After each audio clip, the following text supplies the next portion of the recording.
moi ça m'arrange. T'as fait ci, t'as fait ce bon,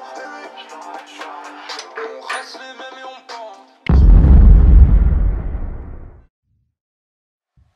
Je vous coupe en ce début de vidéo, tout simplement pour vous montrer un petit colis que j'ai reçu, parce que j'avais fini le montage là, donc à l'instant. Enfin, je l'avais pas fini, j'avoue, j'avais commencé, et entre temps j'ai reçu ce petit colis. Donc je vous montre tout de suite ce que c'est et je vous explique ça. Donc pour la petite histoire, ce colis me vient de Kemimoto, qui est donc un site de vente de pièces de moto. Et en fait, c'est une personne de leur agence qui m'a contacté et m'a proposé donc de m'envoyer un petit cadeau. Donc moi j'ai accepté. Donc en échange, bien sûr, je cite la personne qui m'envoie le colis, ce qui est normal. Et donc voilà, donc Kemimoto, je vous mets le lien en description. Et vous pouvez avoir moins 10 ou moins 12%. Il suffit pour ça de taper le code de réduction Florian12. Donc tout en minuscule si je ne me trompe pas. Ah non, bah je me trompe en fait. Donc avec un F majuscule. Donc F majuscule L-O-R-I-A-N 12. Et voilà, donc vous avez 10 ou 12% de réduction, je crois que c'est 12 hein. Sur les pièces du site. Donc le lien est dans la description. Le lien de ce produit sera également dans la description. Donc là je vous sors vite fait. Donc déjà on peut voir que l'emballage est plutôt propre hein. C'est bien emballé. Donc le produit c'est tout simplement des rétros. Voilà, donc je vous les montre et ensuite je vous laisse avec la vidéo. Voici la pièce. Donc on peut voir qu'on a 2, même 3 entretoises, parce qu'il y en a une autre à l'intérieur ici, donc qui permettent tout simplement de monter le petit embout de guidon et qu'il soit bien serré avec le rétroviseur. Donc l'embout de guidon, voilà, donc avec une vis, hein, comme d'habitude pour les embouts de guidon, une vis qui passe tout du long, avec ici des petits cônes, donc quand vous venez serrer, le cône s'élargit et ça se bloque dans le guidon. Donc voilà. Et ensuite ici on a le rétro, donc avec une vitre bleutée, donc sans doute pour le soleil je pense. Ensuite, donc bien sûr elle est montée sur rotule, hein, donc on a ici une rotule. Sinon le bras du rétroviseur est plutôt sympa, hein, donc vous pouvez voir les petits angles qu'il y a dessus, etc. Donc la forme est sympathique. Donc voilà, on a une vis ici, une vis au niveau de la rotule, donc couleur noire mat. Ensuite elle est quand même assez petite, vous voyez, donc le rétro est comme ceci. Donc on peut le mettre vers le haut, hop, comme ceci donc, ou vers le bas, hein, ça c'est vraiment une question de goût après. Voilà pour ce qui est de la pièce que m'a envoyé Kemimoto. Donc bien sûr il n'y a pas un seul rétro, hein, il y en a deux, l'autre est simplement encore emballé. Je testerai ce rétro sur la 600 XT, donc quand j'aurai fini la prépa, donc bien sûr c'est pas pour maintenant. Et si jamais je vois que ça va pas vraiment avec le style que je lui donnais à la moto, je le ferai gagner en concours.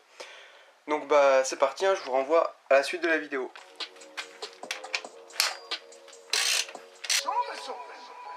Je veux l'eau comme Nikita. Si elle me quitte pas, je la quitte pas. Être en couple, ça fait mal que quand il tient un rein. On en a rien à foutre. Blackbird. Quand la maquillée, après 4-5 bars, pire dur dans la mer. Non! Suffire éphémère. Donc en fait là il y a une plaquette qui est tombée dans la bouteille de merde juste ici. Voilà.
Une attache rapide.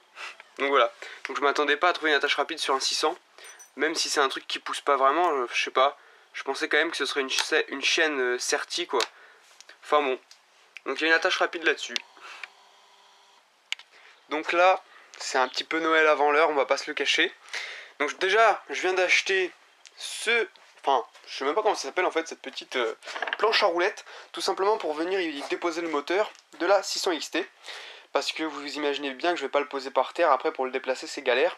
Donc voilà, donc là maintenant j'aurai ça pour pouvoir le déplacer. Ensuite, petit compresseur, donc je sais pas ce qu'il vaut, parce que je l'ai pas encore testé, etc. Puis bon, c'est pas de la grosse marque, mais en général tous les outils que j'ai, moi c'est pas de la marque, et ça me permet quand même de bosser correctement. Donc bon voilà, donc compresseur avec une capacité de combien de litres déjà celui-là? 24 litres.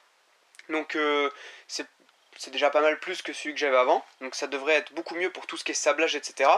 Parce que vous savez bien, hein, là je vais avoir énormément de pièces à sabler, que ce soit le réservoir qui est là, toutes les pièces moteurs, tout le cadre, etc. Peut-être même les jantes. Donc voilà, donc j'ai énormément de pièces à sabler, donc ça vaut vraiment le coup pour moi d'investir dans cet engin, hein. Parce que celui que j'ai, si vous voulez, l'ancien, qui est là-bas, en fait, il a une capacité très faible, et du coup le sablage c'est chiant, ça met 3 plombes, il se rallume toutes les 2 secondes, etc. Donc voilà pour ce qui est du compresseur. Et sinon on a aussi des outils qui vont avec le compresseur qui sont juste ici. Donc là on a ici un pistolet à peinture. Donc ensuite on a une ponceuse orbitale pneumatique. Hop. Et on a aussi une polisseuse pneumatique. Donc ça va être sympa. Donc bref, on a pas mal d'outils. J'ai également la petite sableuse, mais ça fait un bout de temps que je l'ai, qui est je ne sais pas où, mais qui est quelque part, qui est là. Voilà, donc j'ai également la sableuse Parkside là. Et par contre, elle, c'est plutôt sympa, hein, elle marche bien quand même. J'ai déjà sablé pas mal de pièces de la DT avec, et c'était cool. Donc écoutez, là moi je vais m'attaquer à la vidange moteur. Ensuite je dépose le moteur.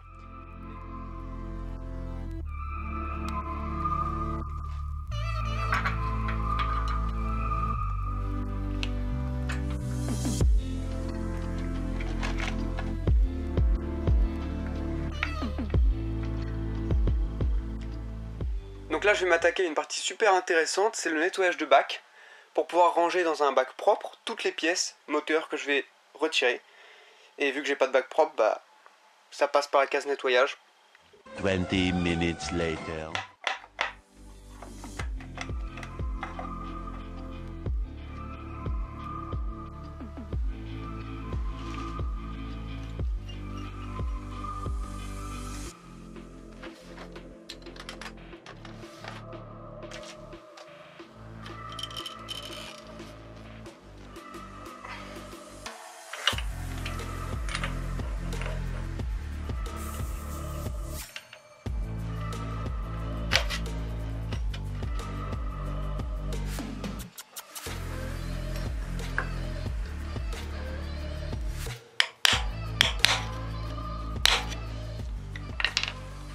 Là je suis bloqué, je peux pas retirer le pignon d'embiellage, tout simplement parce que j'ai qu'une douille de 32 et il m'en faudrait une de 34 environ. Mais bon, pour l'instant je vais retirer le système de kick et tout ce qui est arbre d'équilibrage, etc.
Premier test du compresseur. Donc on va sabler le carter côté embrayage.